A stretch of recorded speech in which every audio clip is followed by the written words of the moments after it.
Welcome back. Today's part 2 of whiting hackle, everything whiting hackle. This is dry fly grading. And I want to walk through what makes a neck go from a silver to a bronze to a pro grade and just how it comes about, because I don't think many people understand it. I know until just recently there was one thing I'd never heard of that is one of their primary grading criteria. But I'm going to start with the necks, and it's basically the same thing with the saddles. But when you start with this, you start with, they used to have golds. We don't have golds now. We're just silver, bronze, and pro grade. And so in the red label, because that is your hallmark hackle. That's the high end dry fly hackle. And so it starts out. It's kind of obvious, some of the stuff. So the first thing is quality, right? Just the quality of the overall quality of the neck. It's broad, it's got a good count. So your quality and count are kind of the same thing. So it's broad, it's got good length to the feathers. You know, these are incredibly long feathers. They've got a good quality and a good count. And then you grade, you know, the count would be how broad it is and how many feathers. That's kind of an eyeball thing, right? And then you go into the color consistency. So if you had you wouldn't want to have a bunch of different colored feathers in here. But then you get into actually what makes this, other than the fact that it's got a lot of feathers, they're long and they're nice and, you know, nice and thin. This is where the grading comes in. And the thing that I just found out a couple of years ago from Tom is that one of the primary things that takes a neck down, it's going to be virtually impossible for you to see it, and I'll try to find one. I probably won't, because I had never heard of it. And it's tip development, or lack thereof, or actually it should be compromised. So if the birds are in the cages and one of them, another bird, you know, they're not just single birds in there. So if another bird bites the tip of this feather off and it's not quite pointy, that is that goes down a grade. And I told Tom, Dr. Whiting, I says, well, you know, we cut the tips off. Doesn't really matter. But it's how you go from here. And Tom is such a stickler on making sure that he just never wants somebody to think they didn't get the best product ever. And so with a compromised tip of that feather, it immediately goes down a grade. If there's multiples, that's what sets it down into pro grade. The quality of the feather may not be compromised at all, but the tip of the feather isn't completely pointy. A bird's bit it, he rubbed it off or something like there on a cage when he's walking by. And so that's it. And then the color thing's very obvious. And that's the next one we're going to do is about color.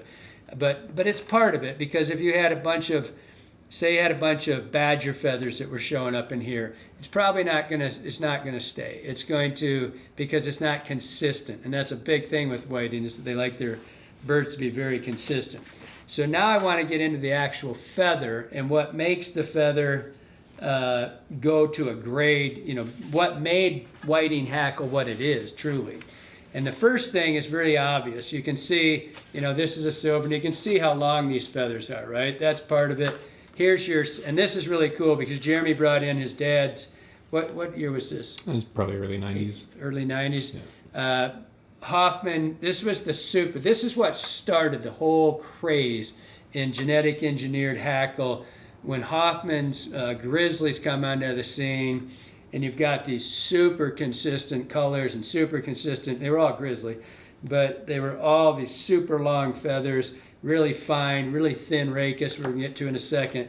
But here's probably the most obvious thing, right? You can see, it's just, there's a hell of a lot more hackle on this one. It's bigger, longer.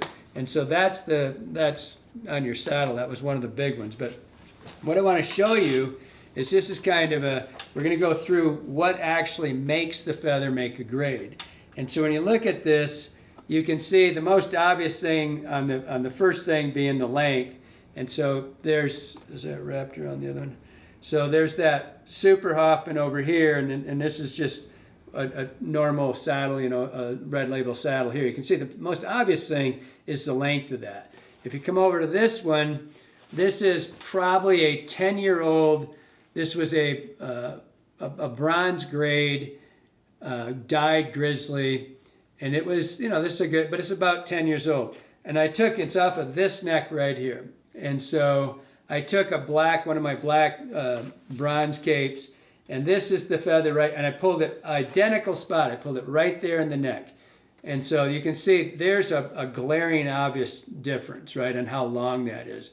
And so then I'm going to turn this around so you can see it. And I'm going to get this stuff out of the way. And so I'm going to take this one. So is that good? Yep. So you can see the obvious difference in the length right here. But now we get into the real guts of this. And so the consistency of the feather now starts to shine. So you can see these feathers are all the same the length of the barbulars in here. But let's just start from the very beginning. So the first thing you're going to look for is the increased length. Right here you can see that. So that's just telling you you're going to get like 3 more feathers or flies out of one feather. And so you're going to have the increased length of the overall feather. And then you're going to have what's called your barbular count, which is the number of these fibers right here. Sorry, I got in your way. These fibers right here, those are your barbulars. So you can see over here, there's less of them per inch, right? So you got more of them. And then the next factor is the lack of the downy fluff up here. And you can see that there's, in this one, and there's 2 parts to this, the downy fluff, and then you've got the taper, where the hackle goes much longer here, and then you get right in the middle of this one, and it gets another length. So this one, the downy part ends about right here, and you've got a ton of the same length of barbulars. So when you're wrapping that hackle around the hook, you don't have some really long ones and some really short ones, because it would be one way or the other if you were wrapping it. If you were wrapping at the back going forward, your hackle would get smaller at the front of the hook. And so that's a big deal. And then the unseen, kind of seen, but unknown factor is what's called the rachis, or your stem. The rachis is the spine-like thing right here, right down the middle, right? And this gets very thin on our new hackle. And you can see the difference in the thickness on this dark one in particular. It gets very thin. And so the rachis, and what that gives you when the rachis is thin, is that it wraps easier. And it's more flexible, and everything's part of it. It doesn't get brittle. Your hackle wraps much easier, and it's all the same consistent length all the way through there. And then the last one, which I'm going to have to put the vise in here, and believe it or not, I know you all aren't going to believe this, but we're almost done, because we want to keep it to the real critical points to this. So I put this feather in here. This is actually a pro grade, and this is one of the dyed colors, the Mayfly series. And so I put this dark one in here, and I'm just going to wrap it. And so the last component to this, the part that you don't really hear about or know about, and it's called roll. And so what Tom does, Dr. Whiting, what Tom does is he takes these and he wraps them around this hook. And you can see how that's going around there, and it's just staying stable all the way around. And what you've got is lack of the feather turning like this on your hook. So if you were doing that by hand and you were going around and it kept wanting to face another direction, and it twists on you as you're wrapping it, that's called roll. And if it rolls like that, Tom, he goes through roughly, I mean, it's not a set, but roughly every 400th bird, they go in and they pull a feather off of that neck and they test it. If that bird's feather rolls, the entire line ends right there. And that's out of the breeding. It just goes away. And so they quit breeding those birds because they're trying to take that away. It's virtually impossible to find a whiting hackle that will roll on the hook. And that's all part of Tom's whole genetic engineering with these hackles. So basically what you're going to have for this hackle is you're going to have a high count through here, the sweet spot from the trim. This is the trim right here where it goes to corner. That's they cut these into a shape. So the sweet spot from here to here, say that much of the hackle, that's your count. That's where you get the really high count of feathers, which is much higher than it used to be. You're going to have this incredible length to these feathers. I mean, In the old days, that's not far off of a saddle, right? You get in here, it's not that much different. And so you're going to get an incredible number of tackles off of a single fly. And then you're going to have the consistency of the color, consistency of the hackle.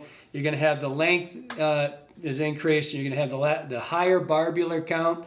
You're going to have the lack of the downy. And then you're going to have the thin rachis and the lack of roll.